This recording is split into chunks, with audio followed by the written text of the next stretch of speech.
Within this video, I'm going to show you how to fully disassemble and then correctly reassemble an airbrush. I wanted to make this video just for the beginners out there who may feel a little bit confused about their airbrush. If you took your airbrush apart and you don't know how to get it back together, there's nothing to worry about. I've got you covered. I'll also be including an entire parts guide for everything that I remove so that you don't get lost. For the demonstration and parts guide, I'll be using my Iwata Eclipse, and this is going to cover all the major working parts of an airbrush. Unfortunately, I can't go through all the major brands in this one video, but if you'd like one on a specific brand, just let me know down below. My goal and hope with this video is just to walk you through the major working parts of an airbrush, and hopefully for some of the new painters, it gives you some tips on disassembly and reassembling your airbrush. So let's go back to this Iwata Eclipse, and the first thing I want to talk about is the rear handle. You'll notice that this model has a cutout within the rear handle. This is called a quick flush cutaway handle, and the purpose of it is to give you access to the needle chucking nut. The intended design of this is to allow yourself to quickly flush out paint,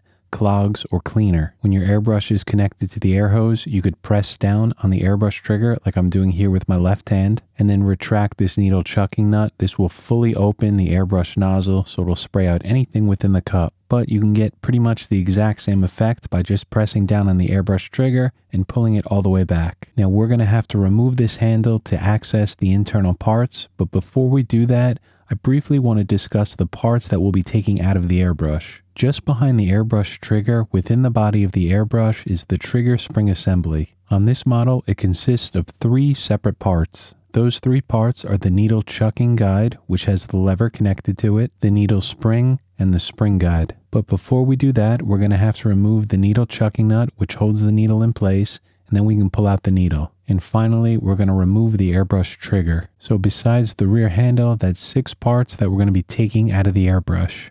The first thing that we're going to need to do to get access to these parts is remove the rear handle, which just unscrews off the back of the airbrush. From here, you'll see the back of the airbrush needle and the needle chucking nut. And so this right here is the needle chucking nut, and all you want to do is unscrew it to the left, and then you can retract the needle from the back of the airbrush. Now I know that some people like to remove the needle through the front of the airbrush. I wouldn't recommend that. I always remove the needle through the back. But before I do that, I always make sure that all the paint is fully cleaned and flushed out of the airbrush cup. So if you're going to remove the needle, just make sure that you remember that all the paint is fully cleaned and flushed out of the airbrush. As long as the airbrush is clean, you don't have to worry about any sort of paint being pulled toward the back of the airbrush. So once the needle is removed, you could just unscrew this needle chucking nut and place it to the side. From here, you'll see the needle chucking guide sticking out of the back of the airbrush, and you'll also see this part right here, which is the spring guide that I talked about earlier. This spring guide screw is pretty interesting because not only does it hold everything together, but it also adjusts the tension of the trigger. So for example, when it's unscrewed like this, it feels a lot softer, but if I tighten this all the way down, it adds a good amount of tension to that trigger. But even though it may feel better if it's softer or lighter, what I've noticed is that when it's tighter, when it's screwed down farther,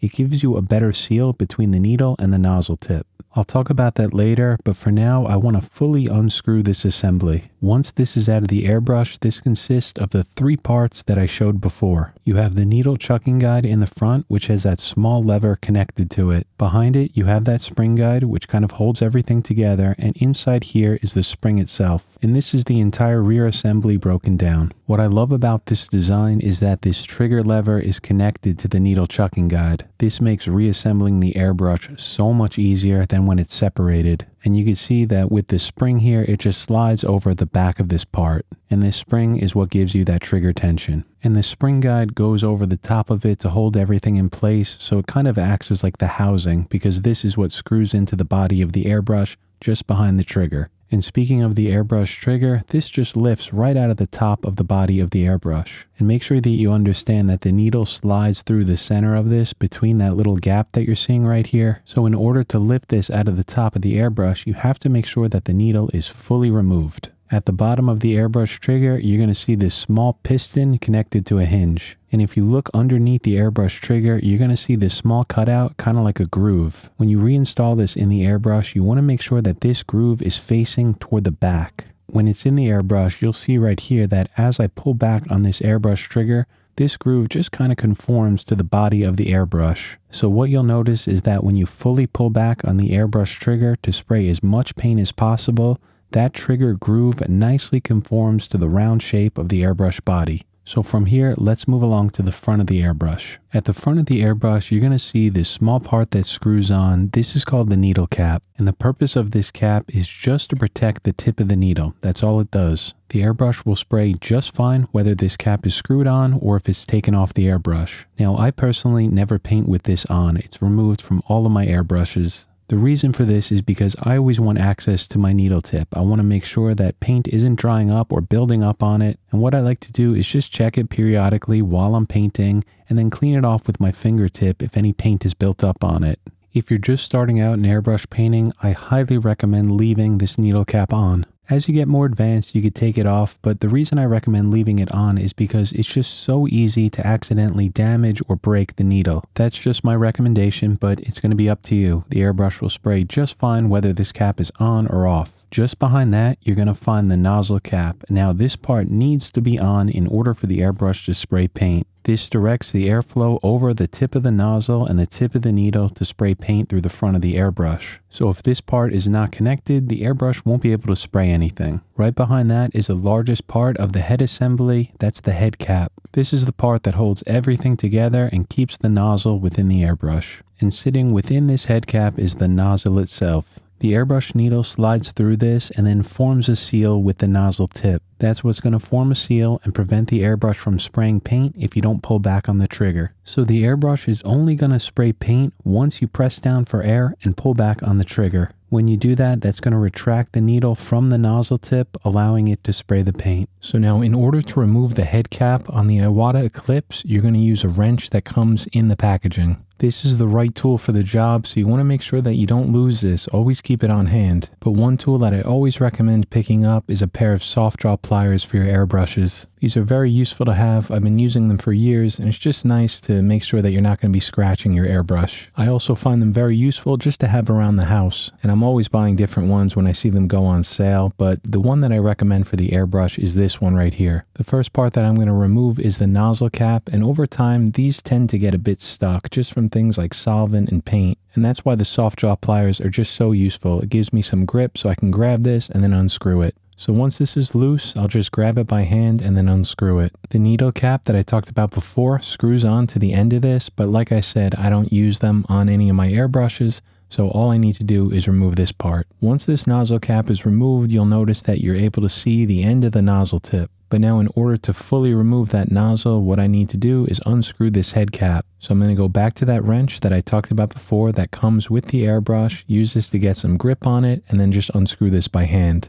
You need to be very careful when you're unscrewing this because the nozzle is floating in here and this cap is what holds it down. So it's always a good idea to do this over a towel, something soft, just in case if you drop anything, nothing's going to break. And this nozzle is held in by compression, so all you need to do is lift it out. Sometimes when you unscrew the head cap, the nozzle is going to be stuck inside it. So if you just turn it upside down, shake it in your hand, it should fall right out. Another thing that happened to me a lot of times is that the nozzle itself kind of gets wedged within the body of the airbrush. That's normal. That's how it's supposed to work. So what you could do is just grab it with your fingers and just kind of wiggle it back and forth a little bit until it releases. Nozzles are very delicate. You don't want to use any sort of tools on this, not even soft draw pliers. And this is what the entire head assembly looks like broken down, plus of course that needle cap that goes on the end to protect the needle tip. I also want to point out that on the Iwata Eclipse, this nozzle is a single piece. And because of that, you don't ever want to try to unscrew the nozzle tip itself from that brass body behind it. If you ever need to replace the nozzle, it's sold as a single piece. A few more things I want to talk about on the bottom of the airbrush is this air valve assembly. There's no real reason to ever remove this. I always recommend just leaving it the way it is. The only time you'll need to do that is in case the airbrush gets dirty and you need to clean it out, but I have a whole video showing you how to do that, which I'm linking above right now. And finally, within the body of the airbrush right here is the needle packing screw. Inside here is a screw that holds a small seal that prevents any paint from leaking back into the body of the airbrush. This seal forms around the needle itself, just behind the paint cup. And just like the air valve at the bottom of the airbrush, this is a part that I never recommend removing unless it's broken and you need to replace it. It is a part that may need an adjustment every year or two, and if you want to know how to do that, I have an entire video showing you how I adjust the needle packing screw, and I'm going to link that one at the top of the video right now. But for the sake of this video, I'm just going to unscrew it here to show you what it looks like. You need a special screwdriver to remove this, and once I place this in the back of the airbrush, I can unscrew it, and this needle packing screw just comes right out. And you can see how it works here inside the body of the airbrush. It wraps around the needle, forming a seal just behind the paint cup. And that's just going to prevent any of the paint that's in the paint cup from leaking back into the body of the airbrush. And again, if you want to learn more about this needle packing screw, like to replace it or to adjust it, make sure you check out that video. So this right here is the entire airbrush broken down, minus the air valve assembly, because again, I don't recommend removing that. So here's a quick recap and parts guide for all the major working parts of an airbrush. Starting with the front of the airbrush, I removed the needle cap, the nozzle cap, and the air cap. And underneath that air cap is the nozzle itself. On this particular model, it's a floating one, so it's just held in by compression. Behind the paint cup is the airbrush trigger, which lifts right out of the airbrush once the needle is removed. Behind the airbrush trigger is the trigger assembly. This consists of 3 parts: the needle chucking guide, the spring, and the spring guide. And of course, I also removed the airbrush needle and the chucking nut that holds it in place. And finally is that needle packing screw, a part that you never need to remove. The only reason I took it out is just to show it in this video. So now that everything is broken down, let's put it all back together. I'll start first with this needle packing screw, and in order to put it back in, I'm placing it on this special needle packing screwdriver. All I want to do here is insert it into the back of the airbrush until I feel it stop. You'll feel it kind of fit into some threads, and then I'll just use this screwdriver to screw it down all the way until I feel it stop, using 0 pressure at all. And then I'll adjust that needle packing screw to where it's forming a good seal around the airbrush needle. And again, if you do this or you want to learn how to do this, make sure you watch that video. So once that needle packing screw is fully in place and adjusted properly, I'll take the airbrush trigger and put it in the airbrush. Remember that that small groove is going to face toward the back of the airbrush. And inside here where the trigger is going to go is a small hole that has a very small O-ring in it. The piston of the airbrush trigger has to slide through this small hole to press down on the air valve assembly below it. So as I place this in, I want to try to guide that piston down first to get it through that small opening. You'll usually have to play around with it for a little bit to get that piston through, but it's pretty straightforward. You'll know that it's in correctly when you feel that air valve spring below it pressing up on the trigger. So once that's in, we're going to put the trigger assembly in behind it. For this next part, I'm going to grab this needle chucking guide and then take that spring, place it over the back of it. And then this spring guide goes over everything. It acts as the housing and holds this entire assembly together. What I like to do from here is tilt that trigger lever forward like you're seeing here. This just makes it a lot easier to place back into the airbrush. With it tilted forward, I'll just lean it into the back of the airbrush and then screw it down. Before I fully screw it down though, I want to make sure that that lever is flush against the back of the trigger like you're seeing here. If it looks like this, where it's placed flat on the back of the trigger, you're good to go and you can screw down the assembly. So I'm going to take this spring guide and screw it down. Now with this spring guide, you could adjust the tension on the airbrush trigger. I always recommend keeping this on the tighter side because that spring is not just for the comfort level of the airbrush trigger, it has a very important job. That spring tension is what forms the seal between the needle and the nozzle. A lot of times people will say that their airbrush is continually spraying paint without pulling back on the airbrush trigger. If the airbrush is continually flowing paint, it could definitely be a clog or damage, but in most cases, that spring guide just isn't tightened down enough. This is the reason why I don't like any type of spring modifications within my airbrush. The engineers at Iwata did an amazing job at designing this airbrush the correct way, and I don't want to mess with that. This spring tension is of course designed to adjust to your liking, but if you're starting to notice that the airbrush is continually spraying paint, try tightening this down a little bit more and see if that solves your problem. In most cases it does. And then I'll take the needle chucking nut and just lightly screw it on the back so it's held in place. We'll tighten this down all the way later when the needle's installed.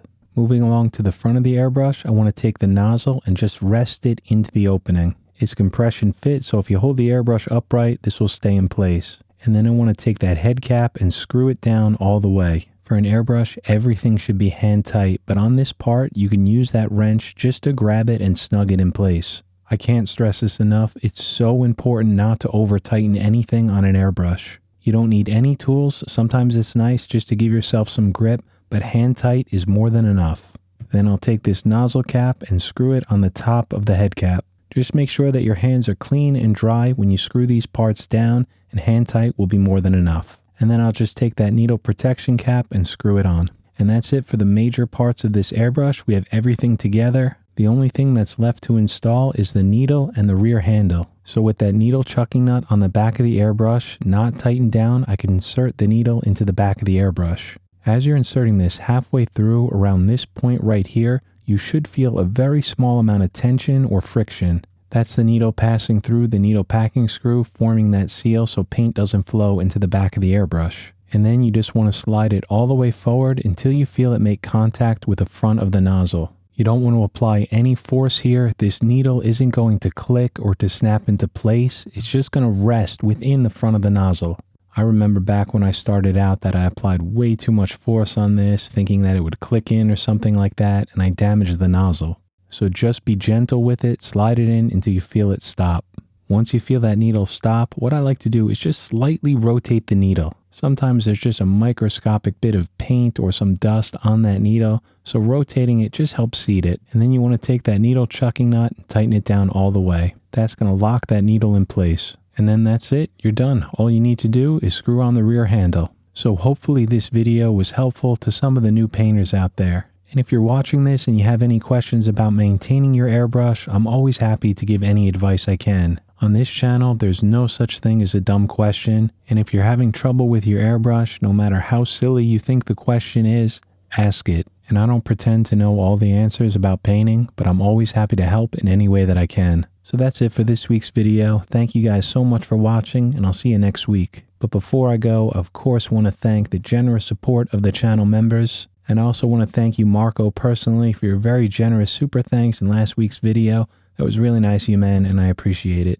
So what I just want to do to finish this up is thank all of you personally. Starting with the oldest members, thank you so much, Andrew, M. Shibley, Ken, Pete, Dwayne, Carl, Mere Creative, Mackie Mark, Adam, John. And thank you to Robin, Rick, William, Peter C., Hector, Fernando, Svavar, Joshua, Adrian, Israel, Tony, Thomas, Phil, Mark W., Grant, Airbrush Art and Customs, Tony, Mike C., PSI Burr, Ari, John, Christine, Ryland, Crossroads, Robert, Kevin, Altmac, Pascal, Jeff, Alex, Johnny, Sandra, Jonathan, Jason, Serge, Steve, Sebastian, Thomas, Raoul Arts, Robert, Lisa, Renee, Tyrell, Manny, The Rookie, Enrique, Daz, Catherine, Jimbo, NH, Cade, Dieter, Ted, Mamet, Sharkin, Leon, and Thaga. You guys really mean the world to me, and thank you all so much.